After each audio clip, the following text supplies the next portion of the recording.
Halloween Kills is set to debut in a matter of days, and with this, the movie has been receiving a lot of hype due to the Halloween season. However, it received a lot of backlash concerning one particular scene that a critic launched a petition to delete this scene. For today, we'll be talking about the said scene as well as some other details regarding Halloween Kills, so stay tuned. So, why is there a petition to delete the scene? Halloween Kills will finally be released on October 15th, and fans of the horror franchise are more than thrilled. Not only are we seeing the return of the psychotic Michael Myers, but also the comeback of the actress and esteemed Scream Queen, Jamie Lee Curtis, who made her debut and starred in the first movie back in 1978 as Laurie Strode. As much as the fans are excited, the movie's been garnering a few recoils from the trailer and asked the studio behind the movie to remove the scene where Michael Myers went on a killing spree to murder the firefighters who responded on Laurie's house at the beginning of the movie. The individual who started the petition, named Jesse Streeter, wanted to remove it out of respect for the firefighters who were only doing their duties in the face of adversity. It is wrong because firefighters have been lured to house fire and murdered by the person who set the fire, the description on the petition read. And it's wrong that Michael killed the firefighters with the gear from the other firefighters he killed. As a soon-to-be firefighter, I find it very offensive, and so does my mom and dad, who are retired firefighters. The petition author further added, "I want that scene taken out of the movie. Michael didn't have to kill them in a way, they saved him, so he should have saved the two firefighters in the house and went on his way to kill his sister."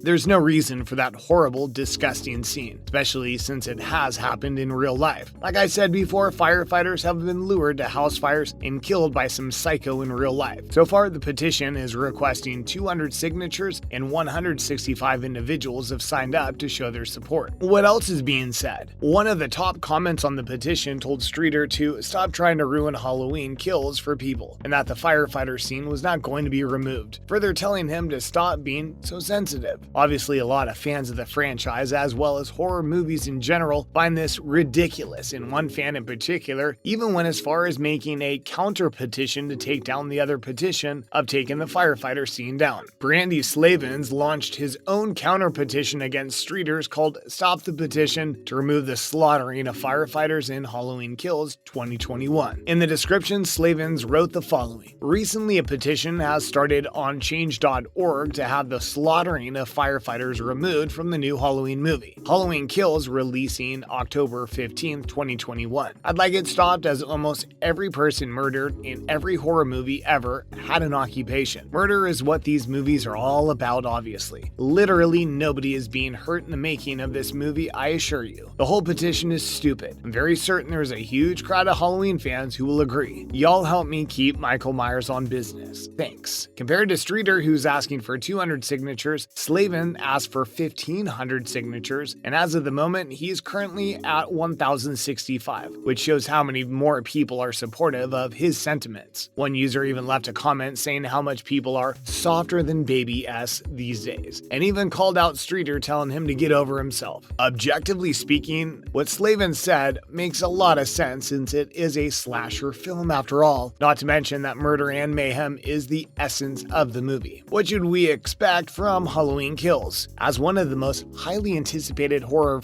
films in the last few years, fans can't help but gush over the new Halloween Kills movie and how the story will unfold about Michael Myers' carnage for the last 41 years that have claimed the lives of many and left others broken beyond repair. Because of the outbreak of the COVID-19 pandemic at that time, the theatrical release for Halloween Kills got pushed back this coming October 15, but it was originally slated to debut in October 2020. It made its world premiere at the 78th Venice International Film Festival on September 8, 2021, and will also be available to stream for a limited time on Peacock. As the direct sequel and second installment for the Halloween original trilogy, the film will pick up exactly where the 2018 movie ended. But other than that, we'll also be sharing what the director and writer have to say about the movie, including the third installment. So keep on watching to know more. Directed by David Gordon Green, the film was penned by Danny McBride, Scott Team, as well as Green, and is produced by Jason Blum. The film kicks off with Laurie Strode, accompanied by her daughter daughter, Karen, Judy Greer, and granddaughter, Allison, Andy Matichak, escape their burning home with Michael Myers trapped in the basement. Unfortunately, firefighters responded to the scene and served as a means of escape for the murderer, leaving a pile of dead bodies on his trail. Local authorities and later the whole town realize that they're being terrorized by a madman, but Laurie Strode enlists the help of the townsfolk to fight back. In an Instagram post, the actress shared to the movie fans what they could look forward to in Halloween Kills, saying that it'll be very exciting and that people are going to be shocked and agitated in an unexpected way. Aside from this, the actress also added that the previous movie was a study in trauma, so the upcoming film will be about how it affects a person years later, how that trauma will carry. And based on the trailer, Laurie Strode and her family won't be alone in this fight, since they'll also have the whole town who is also terrorized from the killings that will back them up to take down Michael Myers. But will the last two films deviate from the first film? Another thing the fans are looking forward to is the script, which was written by Danny McBride. The 2018 film was revered by many despite having a low score on Rotten Tomatoes, but because of how he tackled several sensitive issues in the previous film, such as PTSD, generational trauma, mental illness, and sexism. Halloween received critical praise, which was also shared by McBride himself. In 2019, movie director Green revealed that he agreed to sign the trilogy because it saw the conclusive ending of the story. Halloween Kills was supposed to be shot back-to-back with the first movie, but rather than dive right into it, they decided to sit back and see how the critics and the public will respond to the first movie. Fortunately enough, it received commercial success, which also doubled as a green light for the two remaining films. And even better was that everyone in the first movie was on board with their idea. McBride also said that the last two films won't deviate from the first film and it'll carry on in Halloween Kills. It's just a continuation of it. McBride told Collender, "It's telling the story moving forward. It's not another reinvention or anything like that. It's this world that we've established, and then it continues beyond the events of the first one." The third and final film is titled Halloween Ends and hopes to finally see the end of Michael Myers. But McBride stated that there's only one person who could put an end to the psychotic slasher. "I think ultimately Michael Myers is such an iconic character that no one besides Carpenter is ever going to have ownership over him." McBride shared his sentiments over the character. "This will be our chance at the table to play with these characters, and I'm sure that when we're done, other people will come in and do the same, or have their own reinvention." Michael Myers is iconic enough to allow that too. He's like James Bond, where you can have different actors and different filmmakers. He represents something so simple and scary that he can be translated by lots of different people. Although we're still a year early for the premiere of Halloween Ends, Green said that the last movie is set to conclude the three-film arc for Laurie Strode and Michael Myers, which he drew in comparison to the monster Frankenstein. Michael Myers is considered a classic movie monster in pop culture, and sees them wrap up their story also signals the end of an era. And with that, we're wrapping up today's episode about the upcoming Halloween Kills movie. What did you guys think? You also agree to Slavin's petition to shut down the petition to remove the firefighter scene in the movie? Let us know in the comments below. Don't forget to hit that thumbs up and subscribe to our channel with the notification bell on before you go. We'll see you again in the next episode.